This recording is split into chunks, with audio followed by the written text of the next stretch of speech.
আমার বন্ধুগণ, যে কথা বলতেছিলাম, আল্লাহর রহমত ছাড়া জান্নাতে যাওয়া যাবে না।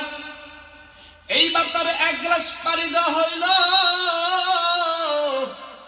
বললেন, ধরো ধরো, তোমার আমার 500 বছর ইবাদত বন্দেগী করেছে, সব নিয়ে যাও, আমার দরকার নাই। তারপর এক গ্লাস পানি দাও। এক গ্লাস পানি তাকে দেওয়া হইল। পানি খাইলেন, কলিজারা ঠান্ডা হয়ে গেল। আহা, দেখবেন রমজান মাসে সাধারণত যখন নাকি বেলা 11টা বা 2টা বাজে, দেখবেন পানি পানি পানি মনে হয় কি সাগরের পানি যা আছে সব খেয়ে ফেলবো। আহারে, পানি যদি আমার সামনে দিত সমস্ত পানি খেয়ে ফেলবো। কিন্তু যখন এক গ্লাস পানি খাই, খাওয়ার পরে দেখবেন আর পানি খেতে মনে চায় না। আমার বন্ধুগণ, এইবার সে পানি খাইবে, কলিজারা ঠান্ডা হয়ে যাবে। কলিজা ঠান্ডা হয়ে যাবে। আমার আল্লাহ ডাক দিয়ে বলবো, আমার প্রিয় বান্দা, 500 বছর হায়াত দিলাম তোরে আমি, 500 বছর ইবাদত বন্দেগী করলা, আমি এত খুশি হইলাম। আমি বললাম আমার রহমত নিয়ে জান্নাতে চলে যাও, কিন্তু তুমি অহংকারে নিয়ে বললা, আল্লাহ আমি কি এমন ইবাদত করেছি, আমার নিজের ইবাদত নিয়ে আমি নিজে জান্নাতে যাব? আমি কেন আপনার রহমত নিয়ে জান্নাতে যাব?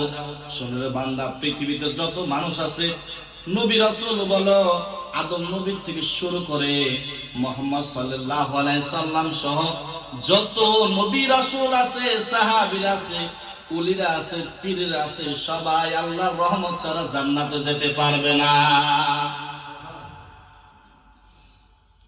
এই যাও, এবার তোমার 500 বছর তুমি ইবাদত করেছো, আমি আল্লাহ তোমাকে 500 বছর হায়াত দিয়েছি।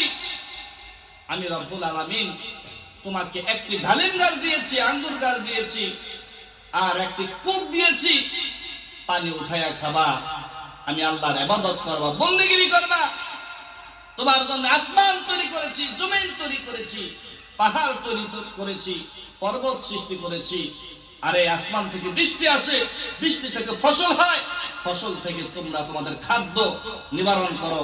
তোমাদের খাদ্য তোমার ওখান থেকে হয়, সেখান থেকে তোমাদের ছেলে, তোমাদের মেয়ে, তোমাদের বিবি বাচ্চা সবাই সেখান থেকে, সবাই এখান থেকে খাবার খায়। তোমরা জীবন যাপন করো, সেখান থেকে সম্পত্তি তোমরা অর্জন করো।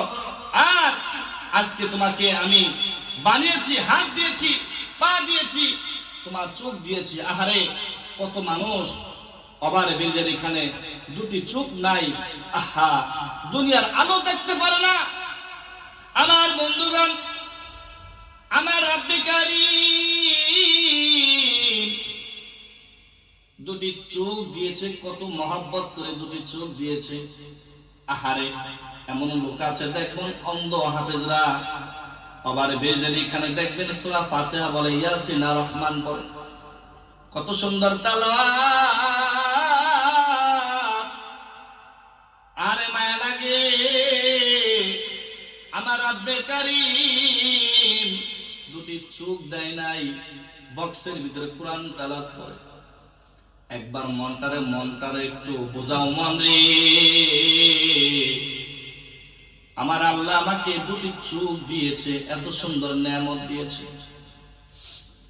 গরুর গোশত খাই আমরা, গরু দেখতে কিরকম আমরা দেখি, ছাগলের গোশত খাই, ছাগল দেখতে কিরকম, গাভীর দুধ খাই, গাভী দেখতে কিরকম, আরে মহিষের গোশত খাই, মহিষ দেখতে কিরকম, ইলিশ মাছ খাই, ইলিশ দেখতে কিরকম, আমরা সব অনুভব করতে পারি, আমরা দেখি নিজের চোখে।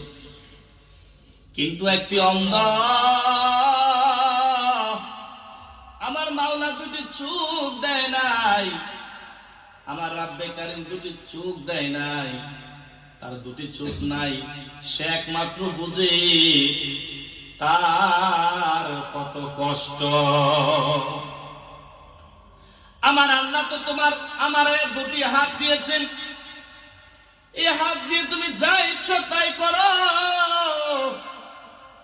এই হাত দিয়ে তুমি গুনাহের কাজ করো, এই হাত দিয়ে অন্যকে তুমি মারধর করো, অন্যায় ভাবে ব্যভিচার করো, এই হাত দিয়ে তুমি জিনা করো, এই হাত দিয়ে তুমি চুরি করো, ডাকাতি করো। আল্লাহ বলে বান্দা আমি তোমাকে হাত দিলাম, হাত দিয়ে তুমি কোরআন পড়বা। ইকরা বিসমি রাব্বিকাল্লাযী খলাক, তুমি কোরআন পড়বা। আমি আল্লাহ যে কোরআনের ভিতর কি বলছি এগুলা গুণগান গাইবা।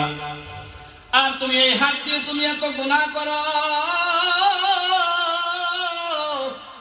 কেন রে বান্দা? আমি আল্লাহ তোমাকে দুটি পা দিয়েছি। কত মানুষের পা নাই, ওভার ব্রিজের ওখানে বসে থাকে। কত মানুষ রাস্তাঘাটে ভিক্ষা করে। আমি আল্লাহ তো তোমার দুটি পা দিয়েছি, নেয়ামত দিয়েছি। আমি আল্লাহর ইবাদত বন্দেগী করো, আমি আল্লাহকে সেজদা দেওয়ার জন্য মসজিদে চলে যাও।